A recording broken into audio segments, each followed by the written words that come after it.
누가복음 9장 1절에서 6절 그리고 10절에서 17절까지 말씀입니다. 제가 받들어 읽겠습니다. 예수께서 12제자를 불러 모으사 모든 귀신을 제어하며 병을 고치는 능력과 권위를 주시고 하나님의 나라를 전파하며 앓는 자를 고치게 하려고 내보내시며 이르시되 여행을 위하여 아무것도 가지지 말라. 지팡이나 배낭이나 양식이나 돈이나 두 벌 옷을 가지지 말며 어느 집에 들어가든지 거기서 머물다가 거기서 떠나라. 누구든지 너희를 영접하지 아니하거든 그 성에서 떠날 때에 너희 발에서 먼지를 떨어버려 그들에게 증거를 삼으라 하시니 제자들이 나가 각 마을에 두루 다니며 곳곳에 복음을 전하며 병을 고치더라. 사도들이 돌아와 자기들이 행한 모든 것을 예수께 여쭈니 데리시고 따로 벳세다라는 고을로 떠나가셨으나 무리가 알고 따라왔거늘 예수께서 그들을 영접하사 하나님 나라의 일을 이야기하시며 병 고칠 자들은 고치시더라.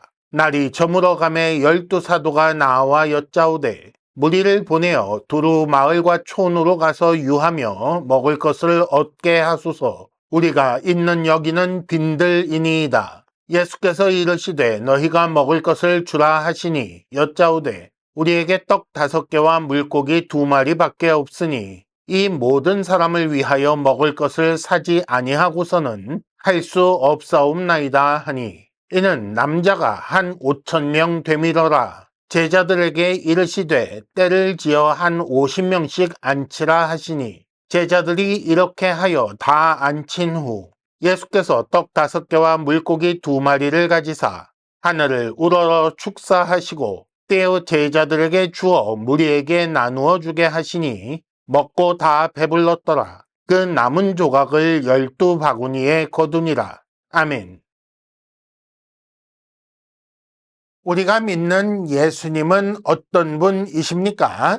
지난 시간에 확인한 것과 같이 예수님은 바람과 물결을 꾸짖으시면 그 바람과 물결조차 순종하여 잔잔해질 수밖에 없는 창조주 하나님이십니다. 또한 귀신을 향하여 나오라고 명하시면 귀신도 순종하여 나올 수밖에 없는 그런 분이시지요. 12해 동안이나 혈루병을 앓던 여인이 예수의 옷깃만 만져도 나음을 얻는 그런 분이시고 또한 죽었던 소녀를 다시 살게 하시는 그런 분이십니다. 이를 통해 예수님은 타락하고 부패한 인류의 문제, 하나님 앞에 부정하다는 그 문제를 해결하고 정결하게 또 영생을 누리게 하시는 그런 구원자라는 사실을 알게 되었습니다. 여기서 다시 질문을 한 가지 추가하자면 이런 사실들을 예수께서는 누구에게 알게 하셨습니까? 이 4가지 사건 모두를 경험한 것은 누구인가요? 바로 제자입니다. 다른 사람들은 경험하지 못한 것을 제자에게만 경험하게 하신 것을 알 수가 있습니다. 그래서 다시 말하자면 이 4가지 기적은 제자들을 교육하는 프로그램이었다고 할 수가 있습니다. 제자들을 교육하기 위해 제자들이 무언가를 알게 하기 위해 예수님이 어떤 분이신지 어떤 권위를 가지신 분인지 보여주신 것입니다. 왜 그렇게 하셨을까요? 그들이 장차 복음을 전할 사람들이기 때문입니다. 예수께서 온 세상에 직접 복음을 전하시지 않고 제자들을 통해 간접적으로 전하신 것이지요. 증인을 통해 시간과 공간을 넘어 복음이 전파되게 하신 것입니다. 시공간의 한계를 가지신 분이기 때문에 그런가? 그렇지 않습니다. 예수님은 하나님으로서 시간과 공간의 한계를 넘어서는 분이요. 그 모든 일을 다 할 수 있는 기적을 베풀 수 있는 능력을 가지신 분임에도 불구하고 그분은 평범한 일상을 통해 복음이 전파되게 하셨던 것입니다. 오늘 말씀도 이런 맥락에서 읽을 수가 있습니다. 예수께서 제자를 통해 세상을 향해 그 하늘 생명을 전달하는 그 방식들을 오늘 말씀을 통해 우리가 알 수 있게 되는 것입니다. 먼저 9장 1절에서 6절까지 말씀을 보면 예수께서 12명의 제자, 즉 사도들을 전도하도록 여행을 내보내신 일이 기록되어 있습니다. 장차 그들이 해야 할 일을 실습시키는 것이라고 볼 수가 있습니다. 무엇을 실습하게 하셨는가? 2절에 보면 하나님 나라를 전파하게 하셨고 그 하나님 나라가 임하였다는 증거로 앓는 자들을 고치는 일을 하게 하셨습니다. 즉 예수께서 하시던 일을 제자들이 그대로 할 수 있게 하셨다는 것입니다. 그래서 6절에 보면 복음을 전하며 병을 고치는 일을 했다. 예수께서 시키신 일, 예수께서 하시던 일을 제자들이 그대로 했다라고 기록되어 있는 것입니다. 자신들이 보아왔던 것, 그것을 그대로 해보는 경험을 했던 것입니다. 어떻게 이런 일이 가능했을까요? 누구나 훈련만 받으면 앓는 사람을 고치는 일이 가능한 것입니까? 그렇지 않습니다. 그러면 사도들은 이 12명의 제자들은 예수처럼 메시아가 되는 것인가요? 그렇지도 않은 것이지요. 1절을 다시 보면 귀신을 제어하고 병을 고치는 능력과 권위를 주셔서 보냈다고 했습니다. 제자들 모두는 평범한 사람입니다.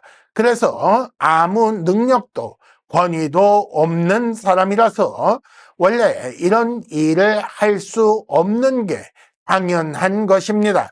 단지 예수께서 2절에 나온 것처럼 이런저런 일을 하기 위해 그 목적을 위해 필요해서 보내실 때에 그 필요에 따라 시키신 일을 할 수 있는 그런 능력과 권위를 주시는 것입니다. 그러니까 종에게 일을 시키는 주로서 그 종이 일할 수 있는 필요한 것들을 공급하셨다는 그런 말이 되겠습니다.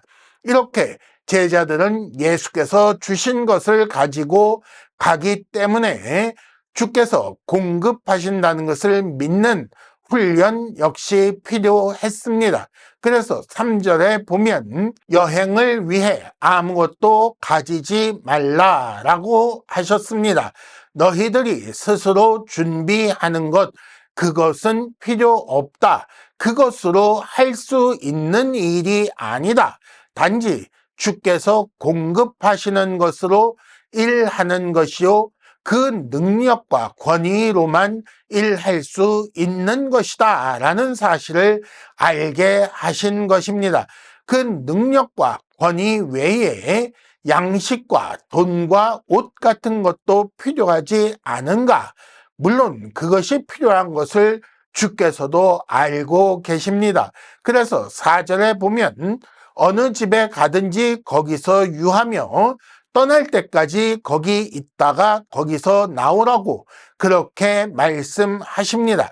복음을 전하는 사람을 받아들이는 그렇게 믿음으로 반응하는 그 사람을 통해 주께서 공급하신다는 그런 말씀을 하고 계시는 것입니다.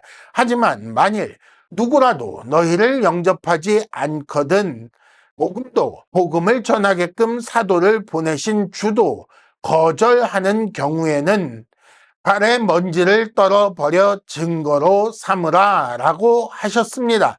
영접하지 않는 자는 그들을 통해 선포된 복음을 그리고 하나님 나라를 거절하는 자요, 따라서 상관없게 되었다라는 증거를 삼으라는 말씀입니다. 이런 행위가 모르는 사람들이 보기에는 매우 황당할 수도 있습니다.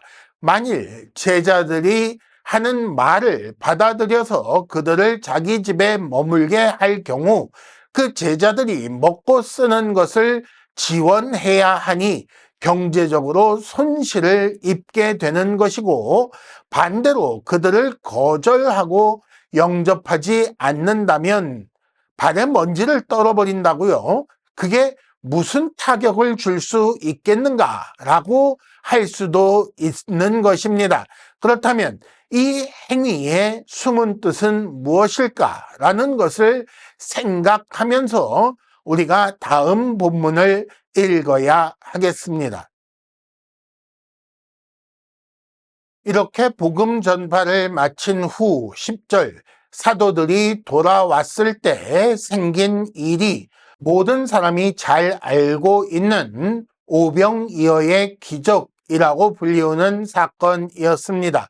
원래는 제자들을 쉬게 하기 위해 따로 떠나 벳세다라는 마을로 갔는데, 그러나 11절, 무리가 알고 따라왔고 그래서 예수께서는 그들을 영접하여 하나님 나라의 일을 이야기하시고 병을 고쳐주어야 할 자들은 고쳐주었다라고 했습니다. 그러던 중에 12절, 날이 저물었고 다들 시장한 상태가 되었던 것이지요. 이렇게 보면 쉽게 이것은 우연히 일어난 일이다 라고 생각할 수도 있습니다만은, 그러나 이 오병이어 사건도 사도들의 교육을 위해 행하신 일이라고 보아야 하겠습니다. 사건의 내용은 다 아는 내용입니다.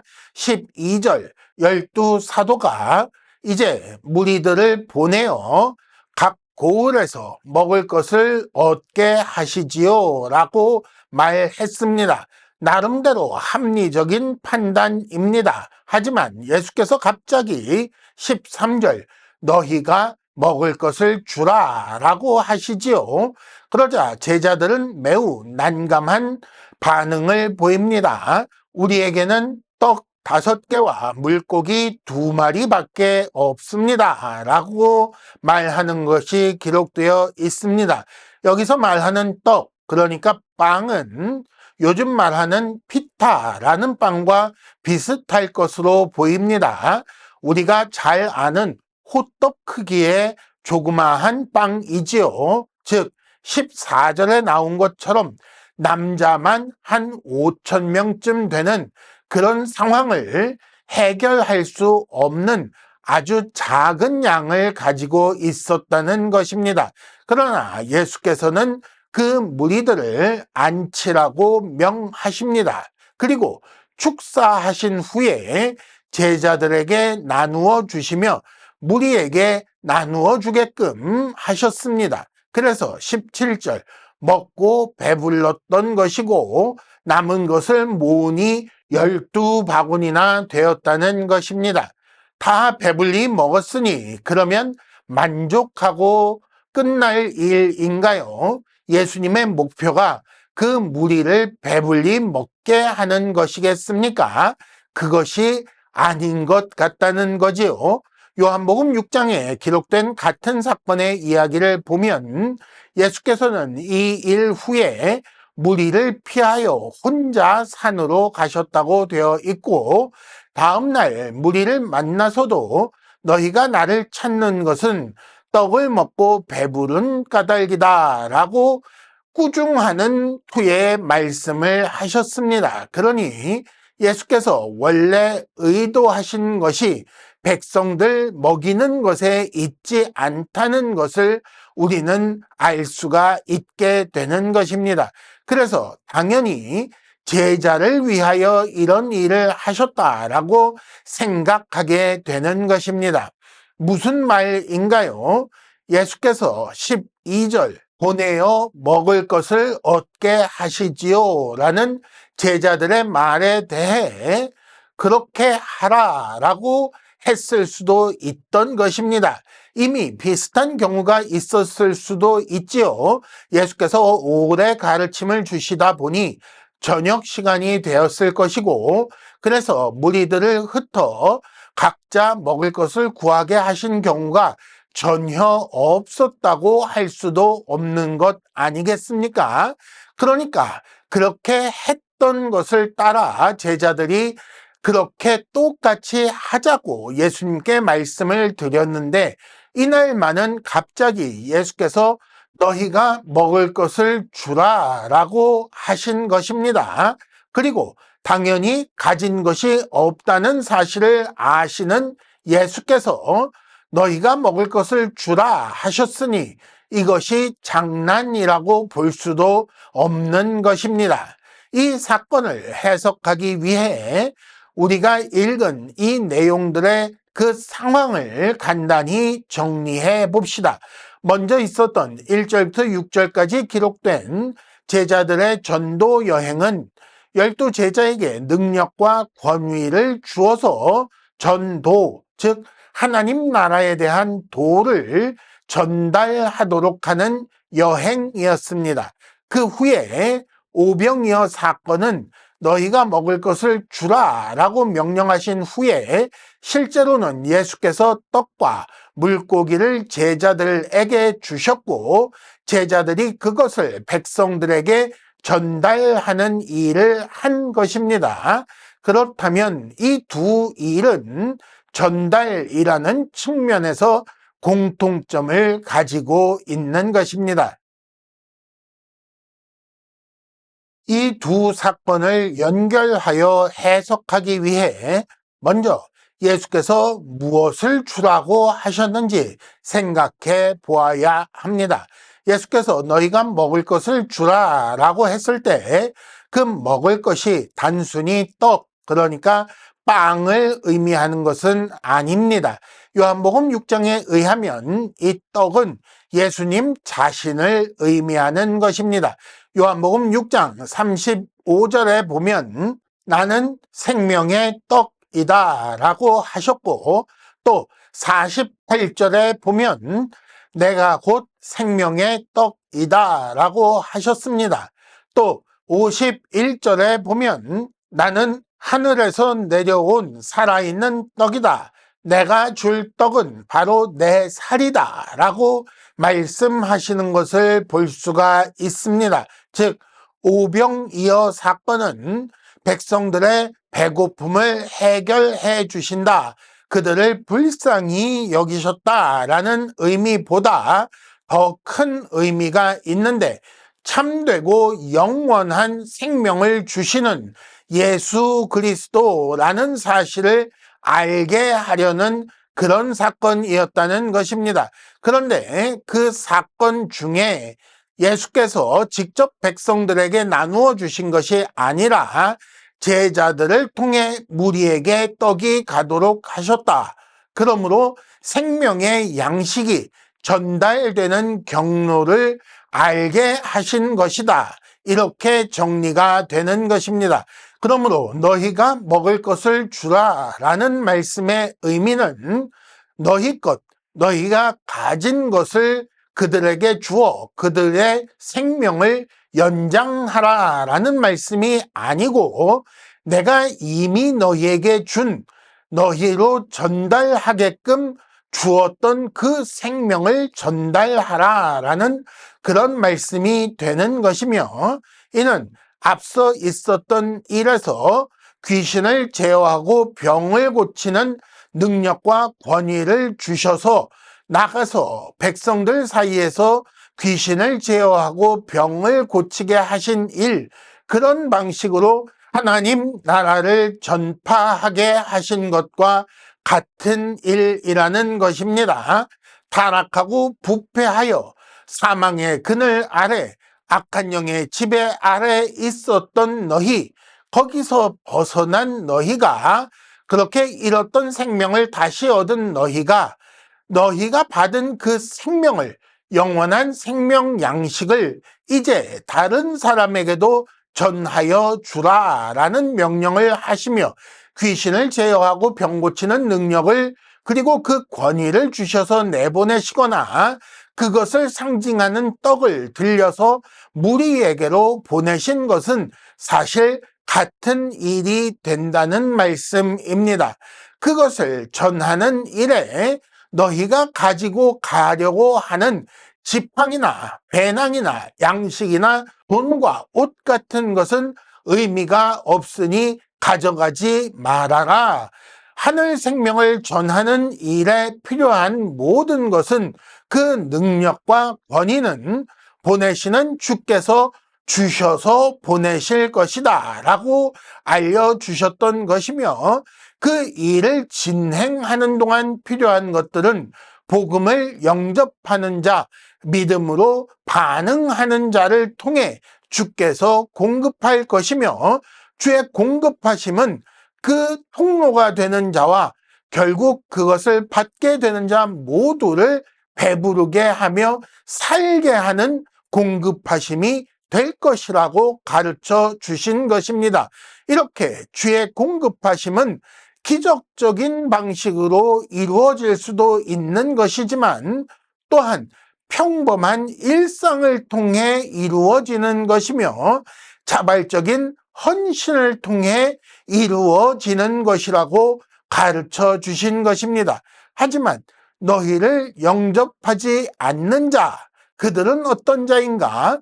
양식이 필요한 남자만 5천 정도 되는 그 무리에 속하였으면서 그럼에도 불구하고 가진 것은 떡 5개와 물고기 2마리 뿐인데, 그런데도 예수를 통해 그리고 제자들을 통해 주어지는 그 양식을, 그리고 그 양식을 가져오는 제자를 거절하는 자와 같은 경우가 되는 것입니다.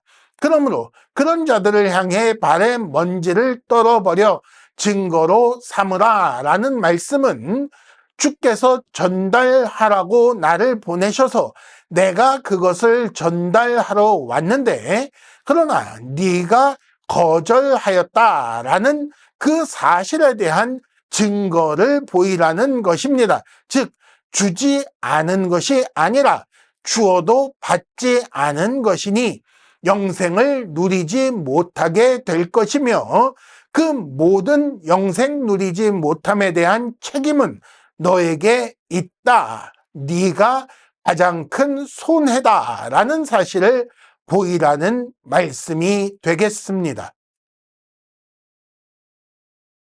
지금 이 시간 주께서 너희가 주라 라고 말씀하시면 우리는 과연 어떤 생각을 하게 될까요?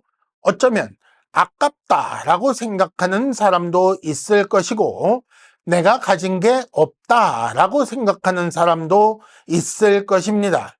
이것이 헌신하지 않는 이유가 되기도 합니다만은, 그러나 둘 다 잘못된 생각이라는 것을 분명히 아시기를 바랍니다. 왜 이게 잘못된 생각인가?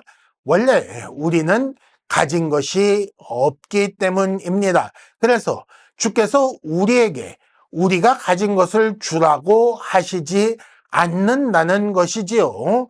우리에게 전달할 것을 미리 주시고 그것을 전달하게 하시는 명령이 너희가 주라라는 명령이라는 사실을 알아야 하는 것입니다. 그러니 그것을 가지고서 아깝다라고 생각을 하게 되면 그게 원래 내 것이 아니기 때문에라도 주께서는 그것이 전달되도록 옮겨서 다른 사람에게 넘기실 수도 있다는 것을 기억해야 하는 것입니다. 하나님은, 그리고 예수께서는 오늘도 어떤 제자를 통해 하늘 생명을 전달하게 하십니다. 또 어떤 제자를 통해서는 그의 자발적 헌신이라는 모양을 통해 생명이 전달되는 그 길에 필요한 것을 공급하시기도 하시는 것이고, 이를 위해 필요한 것들을 믿음으로 반응하는 자에게 주시기도 한다는 것을 기억하시기 바랍니다. 이것이 우리 보기에는 그저 평범한 일상이요, 누군가 자발적인 헌신이라는 이름 아래 그저 손해만 보는 것처럼 보일 수 있지만, 그러나 이것은 마치 오병이어 기적처럼 이것이 받는 자에게도 은혜가 되는 것이며 전달하는 자에게도 은혜가 되는 그런 일인 것입니다.